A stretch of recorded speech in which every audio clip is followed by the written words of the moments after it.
Hello.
Hello, hello.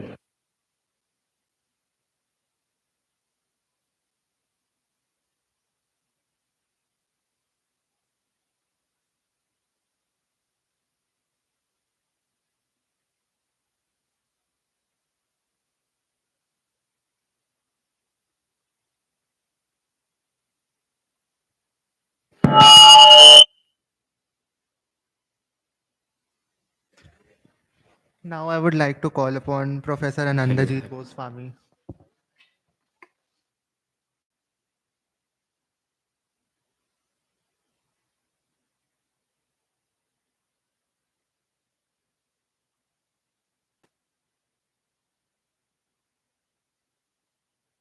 Actually सही से काम नहीं कर रहा था. It works now. It was on. ठीक है. Okay, fine. Okay, thank you. Okay, what should I say? A very good afternoon or a lazy afternoon, or I know it's been a lazy time, but whoever is there, I will not bore you because after Shomenda has spoken, I think it's very hard to talk for me, but I will try to contextualize it in form of a storytelling, because I think I am best when I sing and when I tell a story. I'm not so good when I tell theories. So first of all, I'm very much delighted to be a part of this August gathering, and thanks to Shominda and also Ankit who invited, and because of them I'm over here.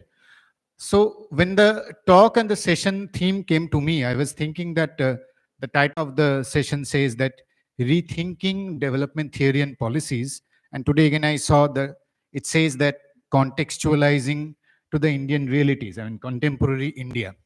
So I took a word, rethinking. So I started to think, what do we mean by rethinking in terms of development theory and policy?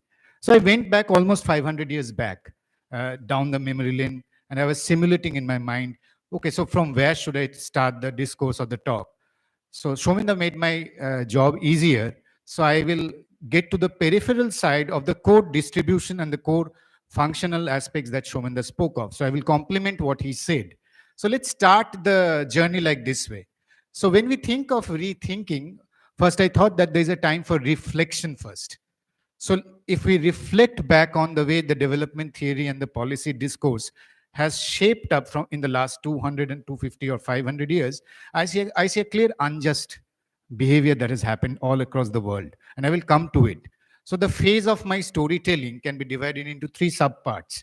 First, I give you a narrative or a glimpse of historically where I frame my lens, from where I frame the lens, and why I do that for this talk.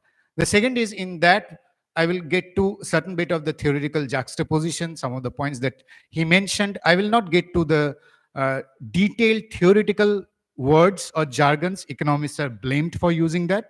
I will rather tell the same thing using a story or using an anecdote or using something that you see all across around you. I mean, personally, that's how I have been motivated.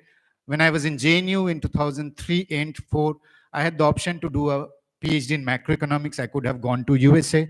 I didn't go. I just took a 8,000 rupees job. I joined Terry. There was a reason behind that.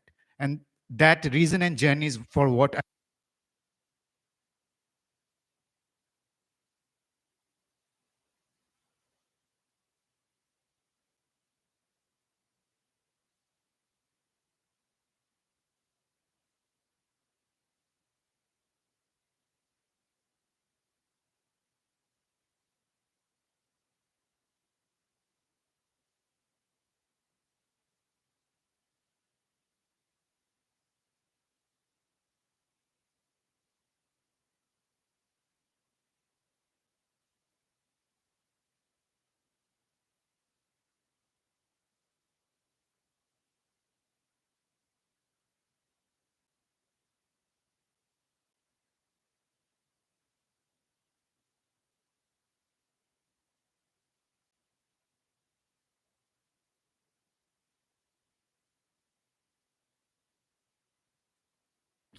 Fine, fine. So, so what I thought that, okay, if I start from the world, huh? Okay, please. Okay, if I start from the world war literature, so from 1947 onwards, if you just study development theory, and here most of us, we have some of the teachers, some of the educators who take UG same courses on development theory, you know what all we taught. We start with basic theories of growth, development. We go to core periphery. We take them through Lewis, Aristotle, Herod, then we take them to Liebenstein, critical minimum effort, then we take them to finally Solo, and that's how the destination is moving one after the other. But beyond and behind each of this development discourse, where is the rethink?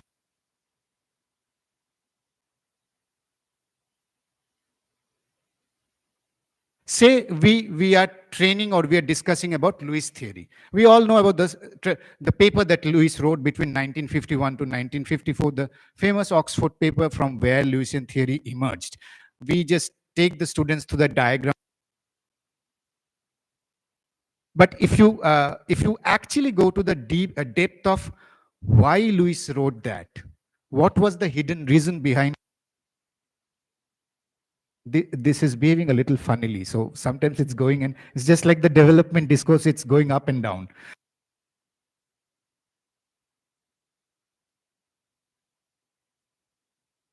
Hello, hello, hello, hello. There was surplus labor and there was an industry. So when I rethink and reflect back on Lewis, I find a lot of psychology.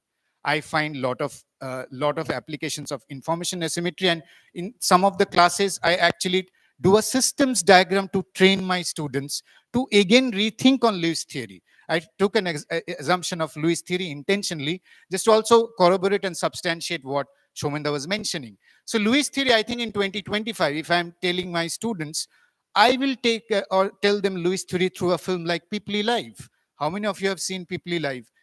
You have seen People Live, right? So in People Live, what happens? They come and do a work in the construction sector. They are the subalterns. They're over there. Marginalization happens. There's an agrarian crisis. Now imagine subtly what Lewis said in 1954 holds true even for India in a certain way in 2025. Then the question is, why the Lewisian theory? When we tell our students why in the Lewisian theory we don't subtly talk about Marxian discourse.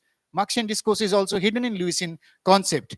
That the line, the straight line where the laborers are coming towards the industrial sector, and there is, if they don't get if the reinvestment of the profit happens in the industrial sector, which is the assumption that they will reinvest and the profit will constantly multiply, the value of surplus will be there. If that does not happen, if a wage bargaining situation does not happen, informalization starts, and then there's a class conflict, which Shominda spoke of. So imagine when we train our student just Lewis theory, we have all of what he said just now. So when I see rethinking and redevelopment, so this is what I mean by reflecting on development discourse first.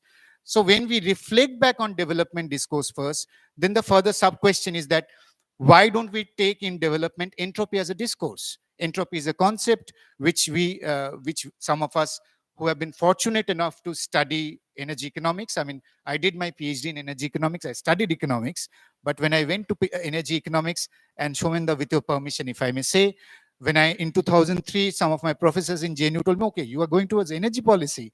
Oh, then you have not learned economics well.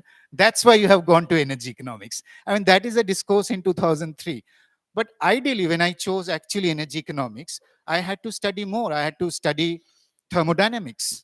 I had to study fund and flow treatment. And then I saw that why can't development economics or development theory, why a social system cannot be taught in the form of an entropy function. This is 2003 I'm talking. So this disciplining comes actually from classroom. If I say, and over here I am in a college right now, and I think you have a diligent duty to push your students to rethink even the existing theories like this. Why can't you start your growth and development class?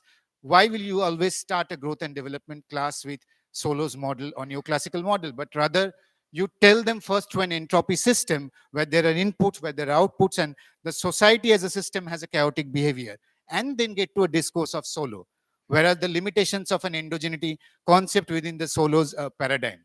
So that's what I see. Therefore, in the second part of what I'm talking is, Once you have a paradigm like this, what to me is important, what I will highlight is therefore learning.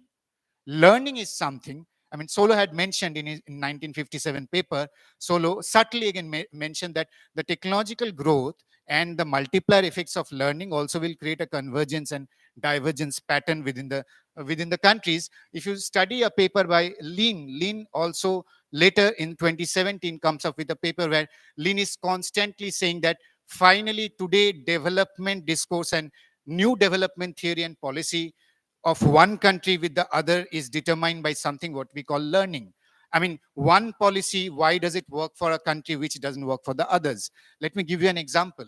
Post Second World War, after 1947, there was a paradigm of 10 years when actually markets were functioning hardly for 10 years. But without regulation or without actually a paradigm or shift of or an overseeing of the markets being done by a regulatory regime, markets have not functioned well. The Washington consensus paradigm, which in development discourse we think of, why it failed in certain countries, why it worked for certain countries, why it failed for certain countries. So I see the variable of learning, which is extremely important to understand a new way of reflecting back on development policy and discourse, which therefore brings me towards the third phase of this little 10-minute time that I have now, which is what therefore is new for us. And let me tell you a story over here. Today, 2 years back, uh, so I teach development theories, I teach development policy, I teach UG, PG, and I also teach PhD students. So currently, two of my PhD students are doing a work on urban heat wave and development and urbanization from a climate and development economics lens. Now, imagine this topic. We actually have to go through the urban heat wave plans of the cities. We are also studying city migration and the way in these cities which are going to be impacted by heat waves. We are studying Vadodara, we are studying Delhi, we are studying Chennai, we are studying Mumbai. Heat waves are mostly from Delhi, Vadodara, and the Gujarat and the Rajasthan belt. We're also seeing the flash flood, the coastal flood effects. So for that, we have to merge climate science with development migration theories, with behavioral dimensions, with a system lens of a society. That why do people migrate? What happens when tomorrow climate paradigm strikes in, when this disaster strike in?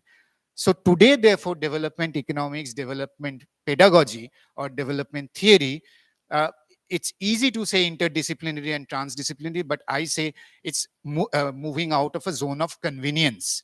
We in our education system has always been pushed categorically by a system to stay in a zone of convenience. So we do micromanagement of a discipline. We shine in that. We get very high grades, very good marks, but we are non-usable. I'm using a bad word. Sometimes I see myself as a soap opera product. And this is what I tell my students that, the restless nights that I have and I can't sleep when I feel tomorrow I will be an useless professor in the classroom and I'm teaching the same theory again and again and again. And I think that day I will leave teaching because that's my biggest worry of life. As a performer, also, that's my biggest worry when I can't create music, when I can't create a book, when I can't write a line. So, development policy is going through a discourse or a time where learning from stories are important. So, let me tell you a new age story. Today, in a development discourse or a class, or a development policy, say if I take a class in the UG in this college, I will use a paradigm about elderly care. I will use a paradigm in the module of your training about elderly desire spaces. Let me give you an example. When you work today in the rural spaces of this country, what happens to the widow tribals? This is an issue. I mean, today there are some studies which show that 130 years will be required to get to a gender parity in terms of the tribal welfare in this country. Why can't in my class, when I talk about development economics, I talk about issues of self empowered learning and what are the new learning models that work for a tribal woman, that works for a tribal learning, or works for a tribal school? Are we doing that? So that's where I will finally end my talk. I think I have crossed 10 to 15 minutes already. So I will stop over here. So what I'm trying to say, where in the third phase of what the brief talk that I am giving, is that push yourself, question your educator. I don't use the word teacher because I don't like to use that word teacher. uh, I personally can't teach any one of you over here right now. I'm too stupid and too innocent in comparison to you. What we can do is a platform or a dialogue space where we can educate. So I think in the class, you also have a diligent, you have a duty also, as Shominda was rightfully mentioning during the lunch, that your questions and dialogue helps him to think. So you have a duty to get a restless night outside, think of a problem, come back, meet students, see what is happening in the society, and ask your educator that, can we rethink Lewis model tomorrow in a next way? Thank you.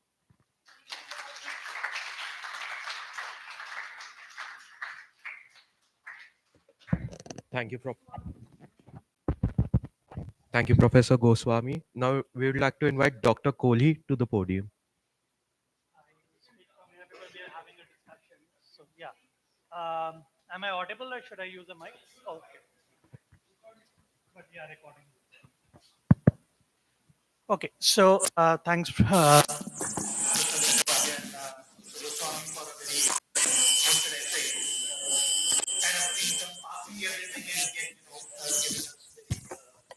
Pointed thought. I mean, choose to talk about.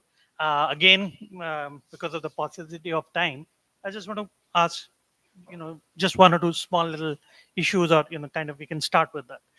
Um, First of all, when we talk about the economic theory, okay, and especially when we talk about the neoclassical theory, and you talked about the self-interest and the monotonic function, more is better, all that. A question to both of you. I mean, how do we now, from what you were saying towards the end, how do we take this and blend it with, say, climate change and environmental degradation? Because if we keep saying, greed is good, then we have a problem with the economic discipline.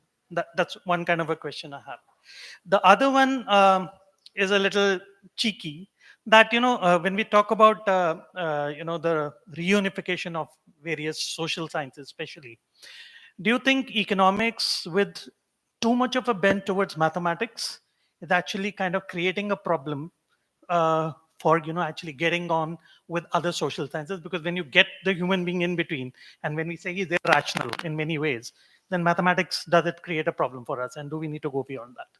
That's a second. And the third one is one thing that you mentioned but did not get into, and I was personally pretty interested in, that when we talk about the state, and especially in the context of the pre and the post-colonial, and I just don't mean in India, but in the world, uh, you said that state was very important. Do you think that there is a major shift in the states now, so as to for us to relook at the theory, because many of the pre-colonial problems are now gone, and we have a very different society? Or do you think it's still the same old thing, the same what Lewis is doing in 1950s is still something that is as relevant to us as artificial intelligence, or something like that? Thank you. So I think so. I think can I also just put forth two questions and then you can answer them together? Yeah, yeah. Sorry. So thank you for this thought-provoking small session. Uh, I just had two things in my mind. One is when we are saying rethinking the economic models or the development models. So I think one thing which Karthik just pointed out about climate change and environmental degradation. I think, do we also think in point of how we are moving towards digitalization right now? How does that does it drastically change our models, the way we have been conceptualizing them right now? Also, of course, the associated problems along with it. The second question that I have in my mind is the role of the state. So we have been traditionally defining how the state should be behaving, in the welfare prospects and all that. So keeping both these things in mind, climate and digitalization, do we expect a major transition or major shift in the way state is supposed to behave? Or does it, the traditional way of operating helps? So these are the two concerns I have in my mind. Thank you.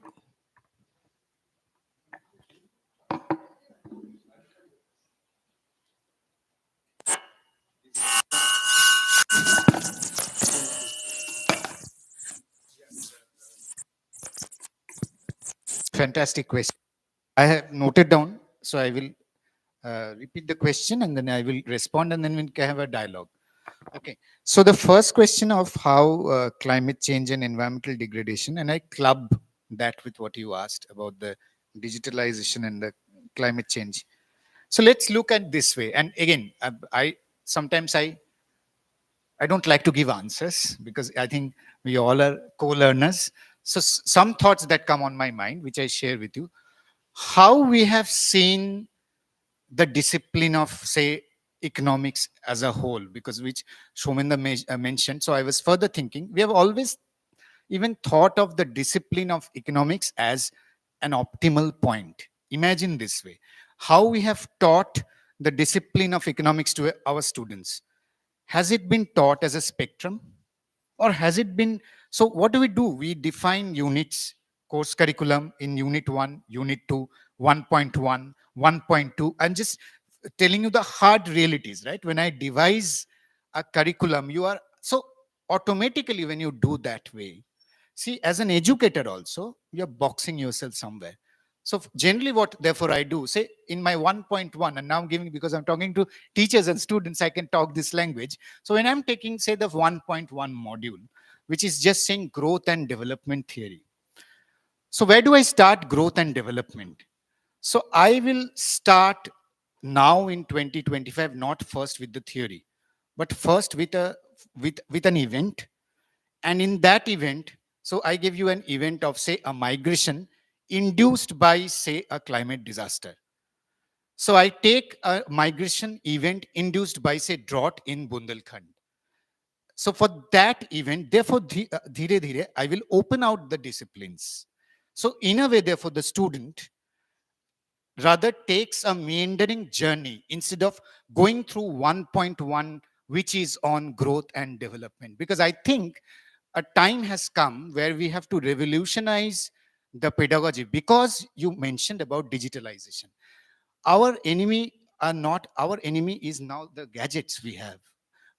I imagine and see a situation, because I also write science fiction and dystopic fiction. So one of my book, actually Saturday, is getting launched globally. I launched a new book called Lucy series. I think you are aware of that, where I constantly put a discourse on science, philosophy, and education. So we are not our enemies anymore. Trust me, in the next 5 years, there will be a robotic who will come with us in the class. We are in a platform economy right now. All of us are platform gadgets. It sounds bad, but that's the fact. As I said, and I don't mind saying myself as a soap product, unknowingly you are a product. You are a product, and your enemy product is the gadget which the student sits in front of you, can check on what Solo has said, can check what in 1951 Lewis had done. So is it enough, therefore, for you to just say growth and development? No. You have to take them through a situation. In that situation, automatically, therefore, the climate science logically comes in. Then to explain the migration, Lewis might come in. Lewis in 1954 was relevant in one way, which also is relevant in the people life context in one way. But I pick one frame. It's like a cinema director. You're putting a frame, because trust me, your students come from for entertainment finally in your class. Students of this time don't come to hear lectures from us. I'm sorry, but that's the harsh fact. Let's accept that fact. And there's nothing, we don't need to have moralistic or ethical dilemma about it. We have to see how the societies are shaping. In such a societal structure, when OTT, I am consuming OTT products. I mean, I am learning a lot from YouTube lectures. I am learning a lot from Netflix documentaries. So if my student sees me as a product and also verifies and cross-checks, what's wrong in that? But rather, I have to innovate and I have to make myself relevant in front of the person. So I will give a more radical suggestion that if you don't train them through digitalization and climate science and growth and development, your course will be redundant in 5 years' time. I mean, the way UGC is moving, the way, let's forget the state level push, whatever is happened, because the way technology is moving, whatever state does, you yourself will feel that you are getting redundant. And that feeling has a psychosocial, psychosomatic pressure on you. It is a mental health crisis for you. So for you to not be in that mental health crisis, it's a survival time for us as educators and teachers. So it's a dystopic situation where we are heading towards for our own survival. So I think what you said is a must. So today I don't teach growth and development anymore from one Solo's endogeneity closed diagrams or just an equation. I will rather tell them that, okay, how Solo also had a technology productivity function which subtly talks about learning, and about that learning, Avijit Vinayak Banerjee is also writing a paper in 2014 that why children are not learning. So I can still be relevant about Avijit Vinayak Banerjee's paper on why children not learning, but also at the same time connect it with digitization, climate science. So I think that is the spectrum lens you have to take. That's the response to the your two questions club. Absolutely, absolutely. So when I imagine now, also now, because now we are dialoguing, so more ideas are coming. Imagine this way: we as educators right now are in a static efficiency and in a dynamic efficiency situation. This is also what I wanted to tell, that whatever development theory or development policy or development course that you train or impart, or in the policy making, apart from the politics, obviously there's a political vision which has also a static efficiency vision and a dynamic efficiency vision. You have a temporal vision of that space, and you have a dynamic vision where you want to move in. So as an educator, when I go to a class or when I go to a policy space, what is my static vision? So when I have come today to Aryabhatta College, why I thought that in my extempo I should tell this. So I could have told the same thing in a different way, but I had a dynamic vision that, okay, finally what I say, it's getting recorded in YouTube. So I knew about that. I did that homework. So if it gets recorded in YouTube, exactly. So if it gets recorded in YouTube, I have to stay relevant. So what should I say that stays in YouTube, that in that platform economics, someone sees it and feels that it is relevant? So that's the response to your question. The second question, so to cut the long story short, yes, we have to integrate all these other associate domains. As an actor or as a creator, as a developer, you decide the form. I mean, I don't think there is a one standalone way of a form. As Buddha had said in Nalanda University, form is nothing, nothing is form. There is an existential crisis within form, and there's a dialectics within form. So you decide that. The second thing, also, you mentioned about the role of the state.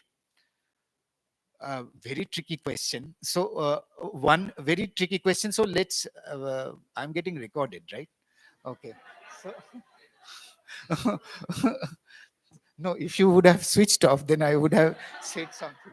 So that's why I said it's a very tricky, very tricky question. If you promise that you're switching me off, then because I have a lot of issues now these days. I have books, my booksellers, my agents, they will kill me. They will say, why did you say this? So if you switch it off, I can say something. Otherwise I have to restrain. I have to restrain myself.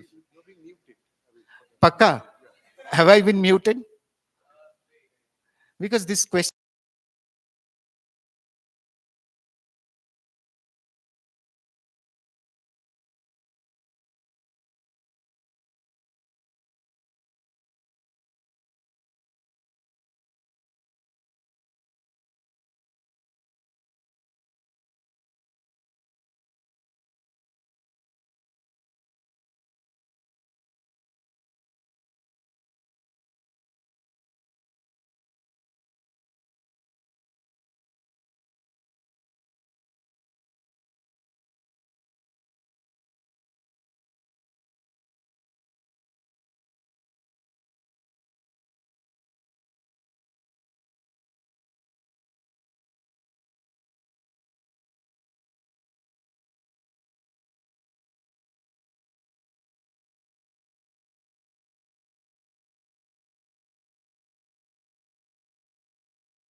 So in the state paradigm, one way is that, let's imagine, someone mentioned about panopticism, the distinguished professor before us. He mentioned Foucault's panopticism.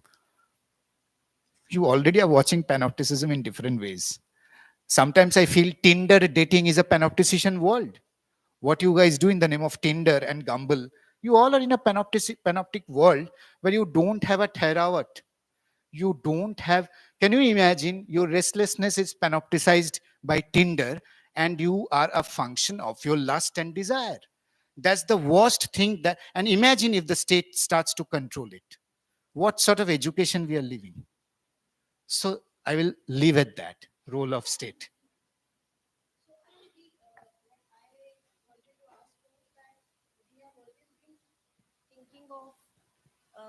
We have always been thinking of state as a welfare state, right? Doing welfare for the masses, right? That's how we've been taught. At least we have been taught that way.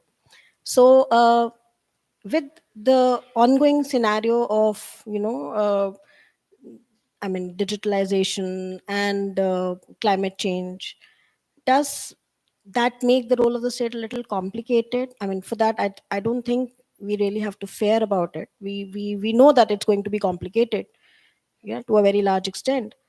And how does that kind of a problem get resolved? So that was my basic question. Yeah. So okay, now imagine for the next 2 minutes, I imagine myself to be a state. Let's imagine I am a state. So as a state, now I am in a chaotic situation. I know that I have to manage Kumbh. I know I have to manage Bollywood. I know I have to manage poverty. I know I have to manage the next 10 years of existence. I know I have to manage an alien machine consciousness, which is a truth. I do AI ML modeling also. So in my AI ML modeling, but I mostly do AI ML models in energy modeling space. I apply machine learning codes. I apply Python models. So today for a state, the biggest enemy is not, or a biggest, well, for instance, the paradigm of welfare has changed. Let's face that. We all are on our own now. That's why the mental health crisis has gone up. Societies are disrupted. I'm sorry, I'm sounding dystopic, but that's how the society is. You all are alone. You can't even trust an individual sitting beside you. Shomenda and I know each other from 2002. We still meet, we still share the same. But I can tell you in your class how many good friends you have who you can trust. You don't. And it's not your mistake, because you have, the trust has been broken down by the platform regulation and by the platform economy, of which we have to be a product for that to survive. So it's like a circular causation model where we are a product without whom the platform economy does not survive, and without the platform economy we don't survive. And the state now has to only see, okay, in that welfare zone, a chaos of a cyber attack does not happen. A chaos of tomorrow a machine consciousness taking over all our relationship does not happen. So that will be a new welfareism. Welfareism will be staying, but the welfareism pattern will stay, change a different way. So when I was talking in the third phase of my talk about this widow welfare, tribal welfare, why I was saying that? So today for India, elderly care is going to be a crisis. So today, India for the next 25 years, the state as a welfareistic thought should think of the desire space of a lady beyond 65, and that should be taught in the development economics class. I think that's where we will be relevant and will do some justice to the welfareism. So it will still stay. You will see massive changes in it. Sorry, Shomenda, I took your time. Please, sure. I don't know whether I can really add to what you have already said, but you have covered a huge ground from a much in-depth understanding of the different intersectionalities that we face. Just very briefly, because the time is constrained and I don't have much to. First is the problem lies with the GDP, the way GDP is defined. I mean, the way GDP is defined, and if you are targeting GDP, then the destruction of the nature can continue as we are trying to maximize GDP. Inequalities will be sidelined as GDP is being maximized. So green GDP and GDP about happiness and all, they didn't really work out in the context of our country. But this is where the dilemma lies. That, more is better, MIB. So more is better, but at the same time, more is better, you maximize GDP, but at the same time, you are not doing justice to the nature, particularly the destruction of the nature and the society. Now, the state, Anandajit has already talked about. I was looking at the state more or less in the same manner, but I'm talking about a state in the global context. The state does not want democratic functioning of the institutions. The state does not want critical thinking, and the state wants to win the next election. So the digitalization, in fact, is reinforcing all the biases that we have. When I am checking my Facebook and other accounts, my biases are getting reinforced by this, my immersion in all this digital media. And the way we are being entirely oriented toward the skill education, I'm talking about NEP, and the way the science is also being redefined. I mean, in the NEP as well as in the budget, you will see we are spending R&D on the corporate sector R&D, and the fundamental science, what we call mode 1, is getting replaced by the mode 2 kind of research, where you are, whatever science that you're doing, you are doing it for the industry. Right? So this is the major reorientation in the context of NEP and the budget implications that would show. So the education system has been reoriented more towards the economic growth. This is where I believe that the major important role of education is the self-formation. Right? Your critical thinking, your autonomy in thinking, all these things will get gradually circumscribed more and more. This is a major problem that I faced out. So when you are trying to, my worry is something like this. When you're trying to say that, okay, I'm not talking about EV. When I'm trying to maximize the automobile production, and look at the Scandinavian countries, the senior faculty of the universities are carrying their bicycle to the train to travel. They don't mind. That is the mindset that is badly lacking in our country, right? So even during office hour in the Scandinavian countries, there's Copenhagen or the Amsterdam. How many people are driving the big cars? Here, the moment we earn money, we start looking for SUV, not this other hatchback kind of things. So our mindset has also been fostered by this kind of the state policy. Regarding mathematization, I believe we have to make a distinction between micro and macro. Macro and input-output model, we need mathematics and estimation of the macro model. We can't do, because we are planning for the entire country. When it comes to an individual, we can think differently. Optimization can give us some result, but very often I find that excessive recourse to mathematization of the modeling is somehow getting separated from the complexity of the reality. And here, the arrogance of the modelers come in, the arrogance of the new classical economies. They think that what they are deriving from the model are actually the correct result, whereas models are all internally consistent. Please understand, when you are making a model, the assumptions that you make is actually a subset of the complexity of the reality. If the reality is A plus, your model is being built on A is a subset of A plus. This is where but your arrogance would mask that behavior and say that this is the model, this is the result, this is what to follow, validated by econometric kind of technique. So the digitalization and the state is actually finding digitalization is a very important tool, because it is easier for the state to manipulate our thinking, to change our preferences, and it would also be cutting cost and reduce the size of the government. Somehow digital, and when you're looking at the state, you said that whether the state has evolved or not. I find, I'm talking from Stiglitz's book, or the world over what is happening. Don't misunderstand me that I'm talking about India. The state and the corporate nexus, you understand in whatever sweet ways. State and the corporate nexus is actually playing havoc with the tax system, with the capital flight, with the subversion of the policies, destruction of nature. State is cannot be understood independent of the corporate or the industrial interest. So what is happening? The masses are getting really relegated in the entire scheme of things. And masses, I mean, we talk about Buchanan's theory, politics as exchange. We go to the polling booth, and polling booth is nothing but a market and all those things. But unless the masses can think for themselves, you are not going to do. Problem is with the neoliberalism is that when they talk about market construction, they don't talk about capacity enhancement. If you don't enhance capacity, market cannot deliver. See what happens in a market, all of us in different sections of the society, depending on our income, property ownership, and occupation, we are differently placed in the market. So when you are constructing the market, all of us are getting differently affected. So unless you do enough for improving the basic ground conditions, by basic spending on basic education, basic health, and then I think we can fend for ourselves. But the capacity constraint is something government does not talk about. We are, in fact, obsessed with physical infrastructure development, and we are happy. We are happy with the brilliant trends. I mean, Vande Bharat, we are happy with the airports coming up and all.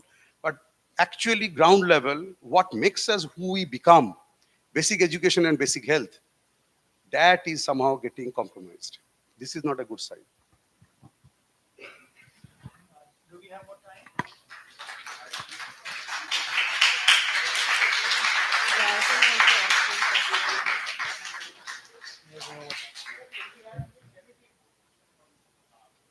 That's what I asked you. Do we have time or should we end?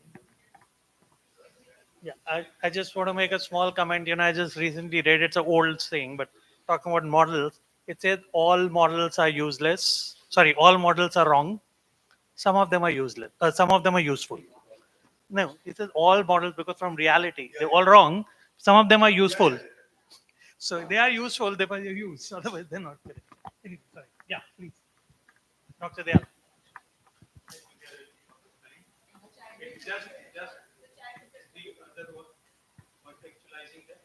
In that context, I wanted to raise questions regarding role of the state, but I think most of that has been handled. It is the other end, reimagining economics. That context, the function of economics is whether it is optimizing outcomes or satisfying outcomes. And where there is a conflict, which gets prioritized in today's time, in today's world, and the challenges that we encounter.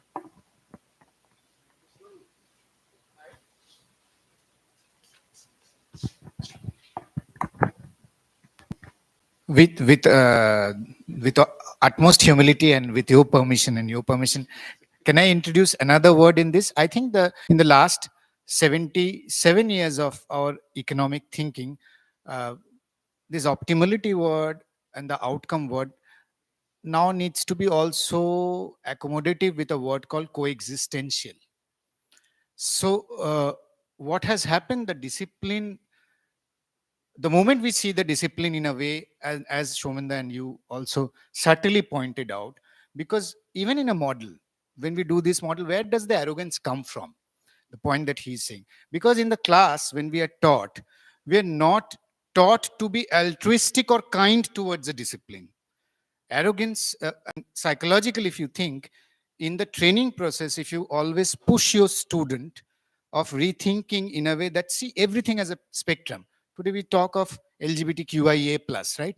So I'm thinking your social milieu, see the entire thought process. Earlier it used to be binarism, heterosexual, homosexual. We are now changing it. We are talking of 86 gender varieties. Why in your disciplinary thought, why in your thinking or rationalizing or reimagining, we have to only optimize? Why can't even an optimal equilibrium point is actually a spectrum point? Imagine this way. Let me give you an example. So when I sometimes draw the environmental Kuznets curve to my class students, I first start with a story of physics envy or envy physics. This is a story, if you study science philosophy, between 1712 to 1854, how these graphs emerged and why they emerged, why those optimality points were coming.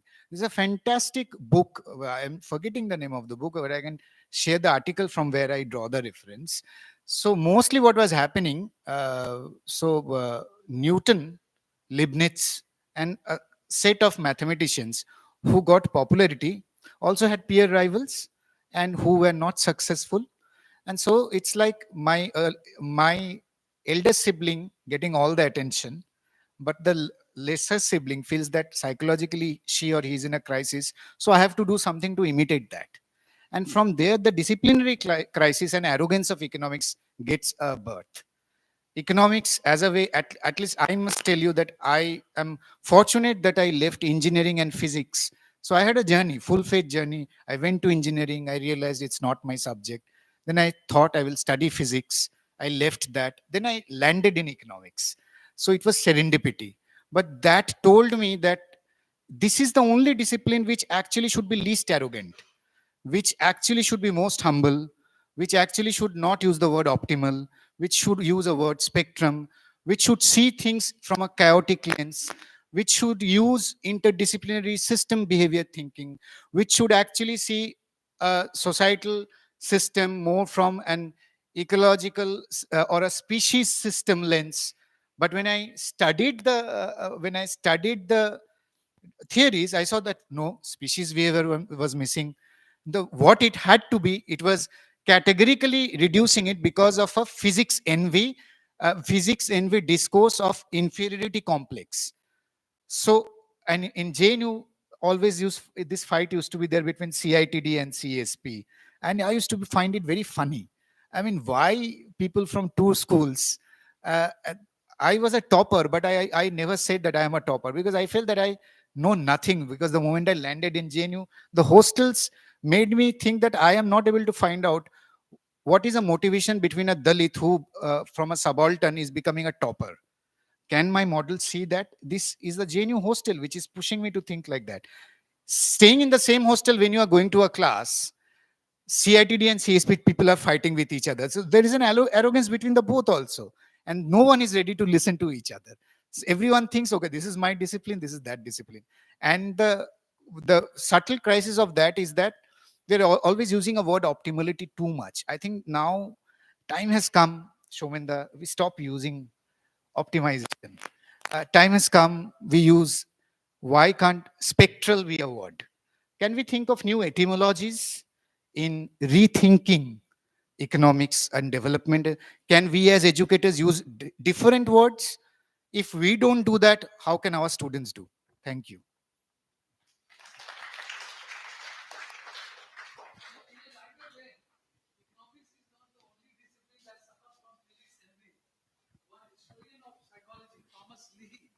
Has written that psychology as a discipline suffers from physics envy.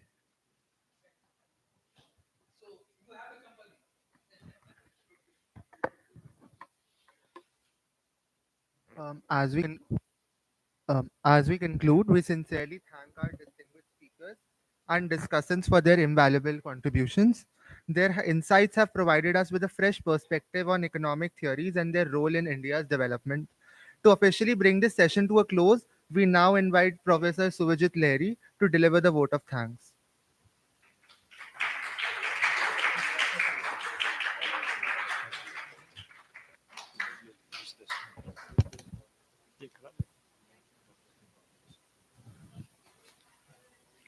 First of all, I want to thank Professor Somen Chattopadhyay and Professor Ananjit Singh for taking their precious time and visiting our college to deliver the wonderful lectures. And we were enriched by your lectures. Thank you, sir. Professor Somen Chattopadhyay, I have heard him back in 2001 or 2 when I did a refresher course in JNU. And so you discussed about macroeconomics and black economy that time. So after a gap of nearly 25 years, I listened to him again. And Professor Anand Singh, sir, your lecture was also Professor Anand Singh, and your lecture was also refreshing. And some of the things which you have said, and also the books which Professor Chattopadhyay mentioned, I just recollected. I use the two books, the Poor Economics, which you mentioned, and the other book, Development and Change, in my as freedom. Sorry, Development as Freedom. I use it in my class, but the other books I have not read them. So thanks for your lecture. So now I'll try to incorporate the insights of the other books as well. And your anecdotes were really enriching, sir. Thank you, and we look forward to hear you again in the near future. Thank you very much.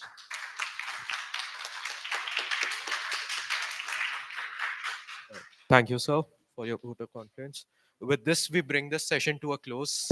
Thank you. The high tea is served in the canteen. We request all the participants to move towards the canteen area for the same. Thank you once again.